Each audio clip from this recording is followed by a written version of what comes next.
What if I told you that some of the most ordinary phrases people say every single day are actually silent proof of limited intelligence? Sounds uncomfortable, right? Yet language is more than just words. It's a direct reflection of how you think. Research from Stanford University shows that the language patterns you repeat literally rewire your brain's neural pathways, shaping not only how you see the world, but also how others measure your competence. Here's the twist. Some phrases that feel harmless, or even confident, are actually signals that you're operating far below your full potential. And smart people, the genuinely intelligent ones, avoid them at all costs. In this video, we're uncovering 9 of the most dangerous phrases that quietly betray low-level thinking. I guarantee at least 3 of them will make you cringe when you realize how often you've said them. And wait until you hear number 7, it's the one almost nobody admits to, yet nearly everyone falls into. So, if you care about sharpening your mind and elevating how others perceive you, stick around. This list might just change the way you speak forever. Phrase 1. That's impossible. 4 words that have quietly killed more innovation than almost anything else. That's impossible. The truth is, when you say this, you're not describing reality. You're describing the limits of your own imagination. History proves it. Airplanes were impossible until the Wright brothers flew. Walking on the moon was impossible until Neil Armstrong did it. The internet was impossible until it connected billions of people. Every breakthrough lives on the other side of what skeptics once dismissed as impossible. Psychologist Carol Dweck's research on growth mindset explains why this matters. People with a fixed mindset shut down with "that's impossible." People with a growth mindset reframe it. "That looks challenging," or "I haven't seen it done before, but let's explore." Here's the catch. Every time you declare something impossible, you activate cognitive closure. Your brain literally stops searching for solutions. Intelligent people keep the door open. Phrase 2. I don't need help. On the surface, this phrase sounds strong and independent. In reality, it reveals a deep misunderstanding of how intelligence works. The smartest people in history, Einstein, Steve Jobs, Oprah, didn't succeed alone. They built networks of mentors, collaborators, and advisors. Research from Harvard Business School shows that the most successful individuals aren't those who know the most, but those who leverage collective intelligence. Here's the paradox. Refusing help isn't strength, it's fear. Fear of appearing weak, fear of owing someone, fear of admitting you don't know it all. But asking for help? That takes confidence.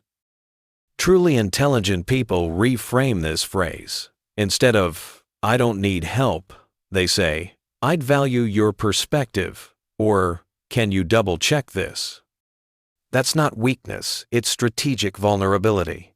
Because 2 brains are better than 1, and 5 are better than 2. Phrase 3. Everyone else is stupid. Few phrases reveal insecurity faster than this one. When someone says, "Everyone else is stupid," they're not showing confidence, they're exposing a superiority complex. Psychologists call it a defense mechanism. When you secretly doubt your own intelligence, you project that doubt by putting others down. Howard Gardner's research on multiple intelligences makes this painfully clear. People can be brilliant in ways you don't even recognize. Emotional intelligence, mechanical ability, musical creativity. The person you dismiss as stupid might excel in areas you struggle to understand. Here's the paradox. When you label others as unintelligent, you shrink your own ability to learn. Leaders who do this create toxic environments where fresh ideas die. In the end, they surround themselves with yes-men and miss the very insights that could make them smarter. Truly intelligent people never say, "Everyone else is stupid." They ask, "What can I learn from their perspective?" Phrase 4. I'm always right. Few statements reveal insecurity faster than insisting, "I'm always right." On the surface, it sounds confident, but in reality, it signals closed-mindedness. Research from the University of Pennsylvania shows that people with intellectual humility Those who admit they could be wrong consistently solve problems better and build stronger relationships. Why? Because they stay open to new information. Think about it logically. If you're always right, you never need to learn. But the world changes daily. Yesterday's correct answer might already be outdated today. The wisest minds in history knew this. Socrates famously declared, "I know that, I know nothing." That wasn't modesty, it was advanced intelligence, recognizing that certainty is often a trap. Truly smart people avoid absolute language. Instead of "I'm always right," they say, "Based on my current understanding," leaving the door open for growth. Phrase 5. I know everything about. Nothing signals shallow thinking faster than someone saying, "I know everything about," followed by any subject. It isn't confidence, it's ego waving a red flag. The Dunning-Kruger effect explains why. The less someone actually knows, the more confident they are in their supposed expertise. True experts? They speak with caution. They say things like, "in my experience," or "from what I understand," because the deeper you dive into a field, the more you see the vast ocean you don't yet know. I once saw a colleague boast about knowing everything about digital marketing, only to stumble on basic concepts minutes later. The people who really understood, they were asking sharp questions, not boasting.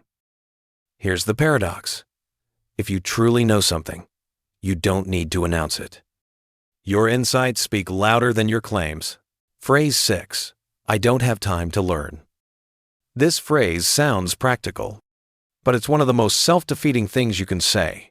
The truth? Everyone has the same 24 hours. Bill Gates reads about 50 books a year. Warren Buffett spends most of his day learning.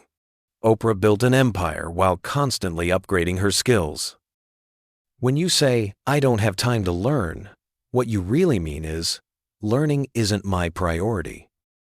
And that's dangerous, because research from MIT proves your brain remains plastic, capable of forming new neural connections throughout your entire life. You are literally designed to keep learning. Smart people reframe it. Instead of closing the door, they say, "I need to reorganize my priorities," or "let me figure out how to make time for this." One shuts your brain down, the other keeps it growing. Phrase 7. I'm not good with numbers and tech. This phrase usually comes with a shrug, as if being bad at math or technology were some fixed personality trait, but neuroscience says otherwise. Your brain can learn new skills at nearly any age. It doesn't suddenly shut down when you hit adulthood. The real danger is that this phrase becomes a self-fulfilling prophecy. Research shows social conditioning like gender stereotypes or bad school experiences often convinces people they just aren't wired for math or tech. But that belief is false. I've seen 70-year-olds master smartphones and 30-year-olds overcome math anxiety simply because they changed how they talk to themselves. Smart people never box themselves in. Instead of saying, "I'm not good with numbers," they say, "I'm still developing my skills," or "I haven't had much practice yet." The difference? One closes the door, the other leaves it wide open. Phrase 8. That's not my job. Few phrases limit growth more than "that's not my job." Every time you say it, you shrink your understanding of how the bigger system works. Think about Steve Jobs. He once took a calligraphy class that had nothing to do with technology. Years later, that irrelevant knowledge inspired the typography revolution in personal computers. If he had stuck to his job, we might all still be staring at clunky fonts. Smart people see the value in crossing boundaries. Instead of rejecting tasks, they say, "I'm not familiar with that yet, but I'd love to see how it connects." Or, "That's outside my expertise, but I'm curious." Curiosity doesn't have a job description. And often, the insights that change everything come from the places you least expect. Phrase 9. It's common sense. At first, this phrase sounds harmless. But in reality, it's common sense is one of the most arrogant things you can say. Why? Because what feels obvious to you might be invisible to someone else. Psychologists call this the curse of knowledge bias. Once you know something, it's almost impossible to imagine not knowing it. That makes you forget the years of experience, study, or practice it took to reach your perspective. The real danger? This phrase shuts down learning.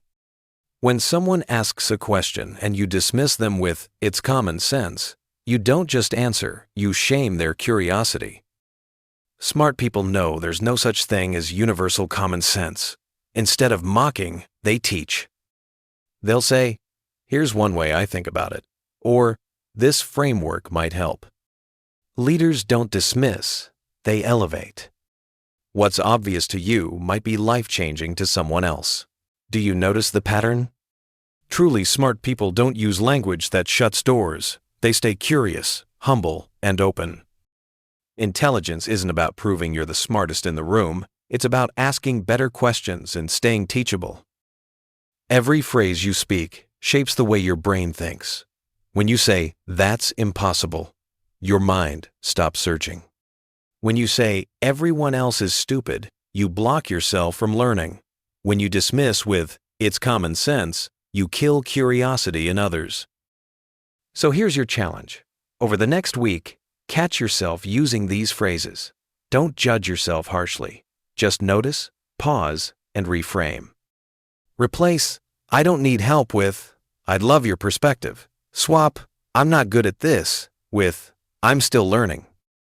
Small shifts in words create massive shifts in thinking.